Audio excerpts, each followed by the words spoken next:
আসসালামু আলাইকুম। যারা ভাবে মেয়েরা কোনো সারাদিন কাজ করে না, তাদের জন্য আমার আজকের এই ভিডিও। সকালে ঘুম থেকে উঠে আমি বিছানা গুছিয়ে আমার ঘরটাকে ঝাড়ু দিয়ে নিলাম। তো আজকে আমি সারাদিন কী করলাম শুধুমাত্র সেগুলোই আপনাদের সাথে শেয়ার করব। আর এরপরে আমি আমার হাঁড়ি পাতিলগুলো ধুয়ে নিলাম। রাতে আমি যে হাঁড়ি পাতিলগুলো রেখে দিই সেগুলো সকালবেলা ধুয়ে ফেলি। তারপরে আমি আমার ময়লা কাপড়গুলো বাইরে বের করে রাখলাম। তারপর আমি যখন ছাদে গেলাম, ছাদে গিয়ে সকল গাছে পানি দিয়ে দিলাম। কারণ গাছে পানি না দিলে গাছগুলো সুন্দর থাকে না।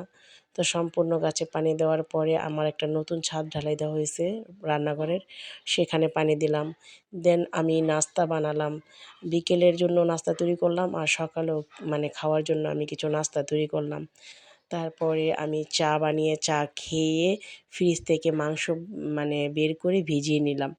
আসলে মেয়েরা কোনো কাজ করে না, এটা শুনলে আমার মাথায় একদম রক্ত উঠে যায়। তারপরে আমি শাক নিয়ে শাকগুলো বেছে নিলাম।